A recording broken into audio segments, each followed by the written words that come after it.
تو اللہ بادلوں کو حکم دیتے ہیں بادلوں ہٹ جاؤ، اس کی بد دعا کو اوپر آنے دو۔ اس لیے ظالم کو اپنے ظلم سے توبہ کرنی چاہیے، ورنہ ہم کئی مظلوم ایسے ہیں جو بد دعا کرتے ہیں، نسل در نسل ختم ہو جاتی ہے۔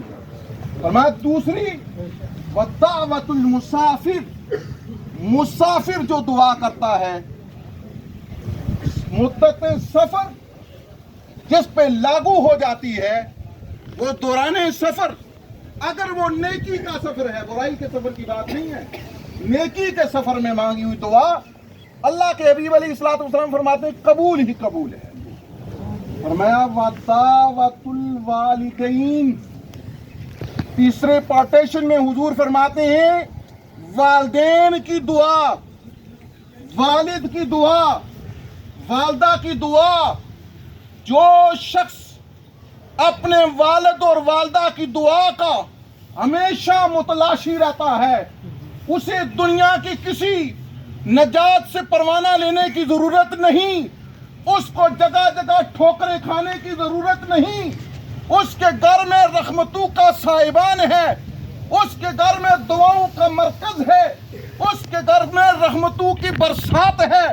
اگر والدین سے وہ دعا لے رہا ہے تو دنیا کا کوئی کام ہو، محدثین کہتے ہیں مشکل سے مشکل ترین لمحہ ہو، اپنے والدین سے دعا کرے گا وہ مشکل حل ہو جائے گا۔ جی احتشام سامعین حضرات، عصر حاضر میں سب سے عام ترین مسئلہ یہ بنا ہوا ہے، میری ملت کے اکثر نوجوان والدین کو پریفرنس نہیں دیتے، کوئی ترجیح نہیں دی جاتی، دوست احباب کو ترجیح دی جاتی ہے، اپنی بیوی کو ترجیح دی جاتی ہے، اور حضور فرماتے ہیں من فضل زوجته على امه فعليه لعنة الله والملائکۃ والناس اجمعین۔ فرمایا جو شخص اپنی والدہ پر اپنی بیوی کو ترجیح دیتا ہے، اللہ کے بھی فرماتے ہیں اس پر اللہ کی لعنت، اس پر فرشتوں کی لعنت،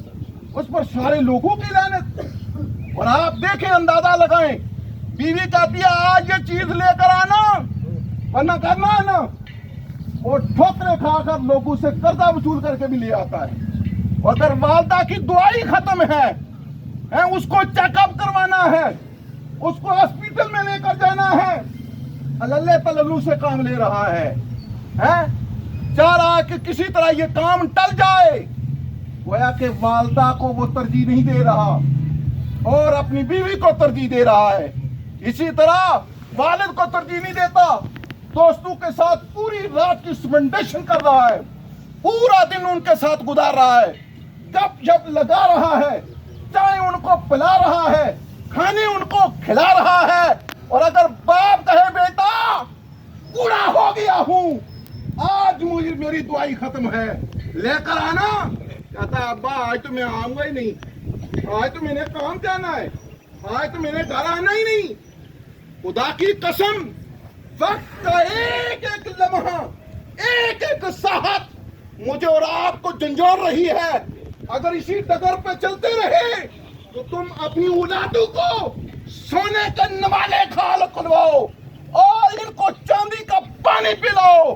جب تم بڑھاپے میں پہنچو گے کہ تمہیں سلام تک دینا دوبارہ نہیں کریں گے۔ کیوں؟ پرانے بندے کہتے ہیں کاند کونے پر جانی ہے، کاند کونے پر جانی ہے، جیسا کرو گے ویسا ہی بھرو گے۔ اگر میرا اور آپ کا آج برتاؤ سلوک اپنے والدین سے اچھا ہوگا تو پھر ہم اپنی اولادوں سے یہ تمنا کر سکتے ہیں کہ ہماری اولادیں ہمارے ساتھ اچھا سلوک کریں گی۔ اگر یہ بات نہیں ہے تو یاد رکھیں کیوں ڈگر ڈگر پھرتا ہے، مولوی صاحب دعا کر دینا، حافظ صاحب دعا کرنا،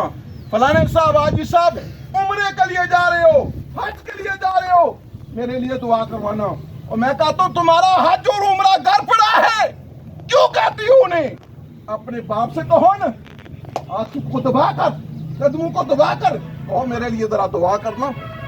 میرے لیے دعا کرنا۔ اور میرے پیارے نبی فرماتے ہیں والد اور والدہ کے منہ سے نکلی ہوئی دعا اللہ فوراً قبول کرتا ہے۔